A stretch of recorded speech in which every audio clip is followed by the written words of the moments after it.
silence. Just let that sit there for a moment. I'm just taking that in really myself. I'm like, Mike Patton just seemed like we've said it already, and like we are starting to kind of just repeat ourselves now. But it does seem like he just he's really into music of any kind of style, and he just goes, this week I'm into X, so I'm going to go off and make an album of X or Y. He did an album with Bjork as well. Yeah, of course. This is the thing with he's his own record label called Ipecac, where it's nearly anything that comes out in Ipecac. Have you ever heard of like the thing that makes you vomit? Yeah. Okay, I just wanted to make sure. But the Dillinger Escape Plan. Because one of the things like on this album that really just kind of like when I was looking it up afterwards, I was like, yeah, he just has like kind of like I was like, what was like the last song Easy? The fact that like that was done or the lyrics were done by Lionel Richie. Yeah, it's a Commodore version, yeah. But they did like one of the last songs that was on like the American album was Midnight Cowboy sound or the theme tune to that. Where people were like, what the fuck is going on? It's just, he is a very bizarre man. Yeah. You should actually, if you're not overly sick of him at this stage, just go off and have a look at him performing live at some stage, because he is just, he is a bizarre presence in general. He's hilarious, but he's a bizarre presence. This is the thing about Fade Up, that they were always, and him in particular, trying to just wind people up. And they get a laugh. They get like a bigger laugh out of people having a bad reaction to him than people going, wow, they're great. Where they were just like, yeah, fuck it, this is great. But like, I mean, there was one of the later albums I can't believe it was 2006. He did an album with basically producers that were like associated with hip hop and stuff called Peeping Tom. Which, do you remember that? Gotta get my mojo. Oh yes, where it's like Dr. Dre hip hop sound, but with him singing over it. This is the only way that I can kind of like basic way of describing it. But he just said that just kind of like as something to do. Yeah. Then what was the thing it was only a couple of weeks ago, there was a super group that was formed in the 80s that was like basically called Soldiers of Doom, was it? Or I can't remember. It was with from Anthrax, SOD, and they basically they were doing they did a cover version of one of their own songs, but Mike Patton was the singer in it. And as well, there was rumours for ages that Mike Patton was the singer in Bajir, which he's not, but he might have been. You don't know. It just sounds like Mike Patton's in a lot of super groups, or like it seems just as like easy as he changes the style between albums, he changes bands. He's just a bizarre chap that just pops up. He just loves music. He just constantly writes music. Just goes right. I'm doing fucking a Latin dance. He's like the Nicolas Cage of the music world. Oh God, no. Except but maybe a little bit. But like, I mean, the whole thing with the Dillinger Escape Plan. I just mean in the sense he shows up everywhere. Yeah. The Dillinger Escape Plan, their original singer left after their first album, and they were just about to break it, and they were like, fuck, we need a singer. And he stood in and he sang like for their second album. And then when your man came in, oh my God, I can't remember the name, who ended up being the singer with him up until the end, Caputo. I can't remember his name.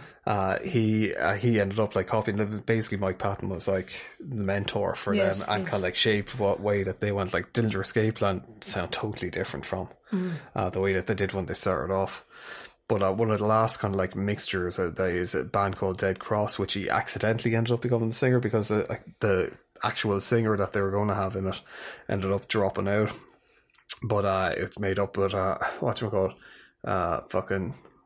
it's Dave Lombardo from Slayer Gang as the drummer, and it's just like a really, really, really heavy thrash metal band.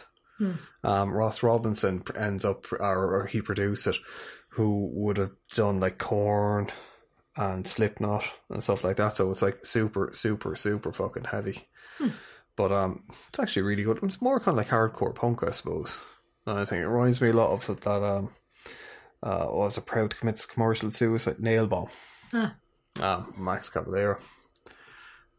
But yes, that was a bit of a canter through Mike Patton's checkered history. There's loads of other stuff he's done. That's why I said a quick canter. Yeah.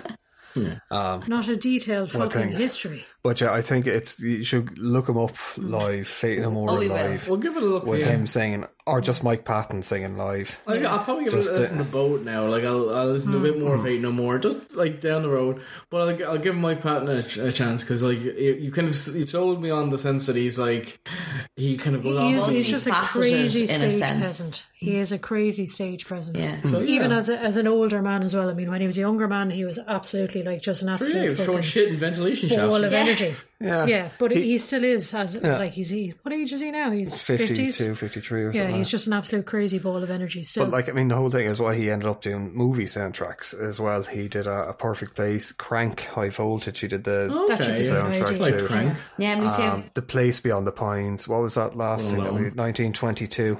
1922. That's based on Stephen King with the rats. That does sound familiar. On Netflix. I don't know though. I don't think I've seen. I think maybe I saw a trailer for it or something. I don't think I've seen it. Thomas Jane is in it. It does definitely sound to me though as if he has his thumbs in a lot of pies.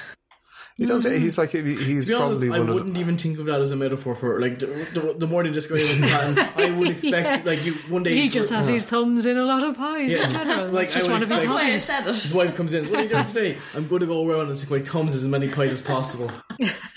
Well, sure. Even the thing that cracked me up, I was looking at an interview with Buzz, fucking King Buzz from the Melvins, who plays in Phantomas with him, and he was just talking, and he was like, I think a lot of people that are Mike Patton fans would not fully understand how fucking eccentric he really is, and how much they probably wouldn't get on with him, kind of like because of how mental he is. He's just a nightmare to be around, I would imagine. But there's the whole thing. I can't go. There was this like whole thing, weaponized ADD or something like that. Yeah, pretty much. There was this is fucking hilarious. There was in the 80s a bit of a feud started developing between Anthony Kiedis and Mike Patton. Anthony Kiedis Red Hot Chili Peppers. Red Hot Chili Peppers. He was flicking through channels and he saw Epic on it, and at that stage Mike Patton had long hair and he was dressed up a bit like Anthony Kiedis, and because he was kind of rapping, he was like, they're fucking after ripping. Yeah, and he made some shitty comment in Kerrang about it. And Mike Patton was like, I don't care. Yeah, he's like, I'm not copying you, you're copying me, you stupid cunt. It kind of disappeared, and then in the 90s, they had like Mr. Bungles had like their third album was coming out called California, and it was coming out at the same time as Red Hot Chili Peppers' Californication. And they were meant to be playing on the same venues in Australia, and Anthony Kiedis turned around to the venues and said that if they didn't drop Mr. Bungle, Red Hot Chili Peppers wouldn't play. And of course Mr. Bungle are like nobodies compared to it, so of course they were like pissed off about Mr. Bungle, and they did a Halloween show where they dressed up as the Red Hot Chili Peppers and they'd cover versions of the Red Hot Chili Peppers songs, but they're there like shooting up heroin in the middle of the act and then just taking the piss out of the Red Hot. But the video of it's fucking hilarious. No better man for a bit of spite than Mike Patton. But he was saying that there was no real kind of feud there, you know. It was kind of like, yeah, after Red Hot Chili Peppers went, oh, well, we can't win with him. Well, go on, you just stop. Because apparently they were friends with the Red Hot. They used to tour with him and all that stuff as well. Oh, did they? And it was just something that kind of like was blown up out. Yeah, just something to rile people up. But yes, it's provocative. You're it gets a personal hero. Yeah, but Mike Patton, he's probably like... And that's probably what it wants for conversations to be had. It's one of your enduring personal heroes, actually, over the years. Yeah, it's someone, he's never let me down. Yes, good old Mike. The more you talk about Mike Patton, the more I'm assuming it's like the fucking episode of The Simpsons where Smithers is in the bed and Mr. Burns flies through the window, except it's you in the bed and Mike Patton flies through the window. No, Mike Python? Patton. Yeah, I was like, what? Monty Python flies through the window. The entire comedy sketch crew. And they're like, would you like to see the funny leg walk thing? And like, go away, I don't like to. The funny leg walk thing. Well, they're all in their 70s. They probably don't remember. Like, they're all drooling in this dream.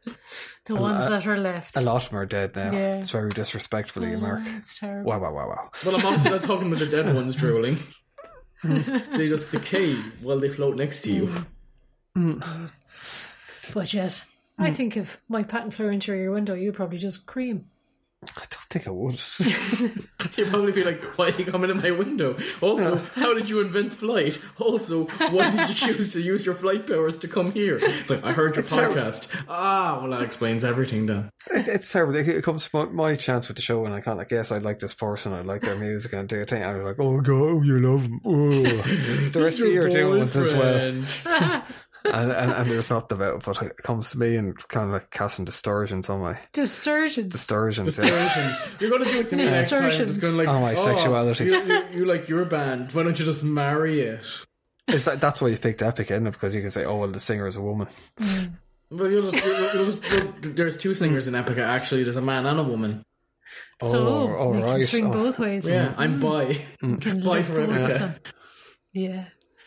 As Jen sits there kind of looking all curious, kind of go, what? Really? She's Lots of things me about Mark. a sideways look. She's like, this never was told to me. Conversations need to be had. I fucking burned that inflatable Antonio Banderas though. She doesn't know about that. I mean, it's modern day Antonio Banderas, not early Antonio Banderas. No. Puss in Boots. Never Antonio mind. Banderas. It's a Spy cat. Kids Antonio Banderas. So it's interspecies. Yeah. Well, Jess, I suppose that's it for this week's show. Indeed. Thank you for listening to me being humiliated. Not humiliated. You should be proud of your love for Mike Pattons. Oh, I'm not. I'm joking at the side, but like it does show like you really like him, and like it's good. It's good. It would be better if you didn't stalk him from afar and you just told him how you feel. But still, yeah, indeed. Jess, apparently not allowed to like anything anymore. Him and Pierce Brosnan. He especially likes Pierce Brosnan in Mamma Mia. But anyway, thank you for listening. I do all the social media stuff. I definitely go over to the Instagram thing because Laura's like posting stuff on it every day. I'm just like fucking posting memes. So just like look for the Monday morning mixtape on Instagram. I'm sure it'll come up. But yeah, so until next week, when we'll be back talking about Epica and symphonic metal. It's a midlife crisis until then. I have a funny feeling it might be a divisive episode. It probably will. But I'll come bared to arms to fight anyone who says it's not good. So until then, arrivederci. Good night. You filthy animals.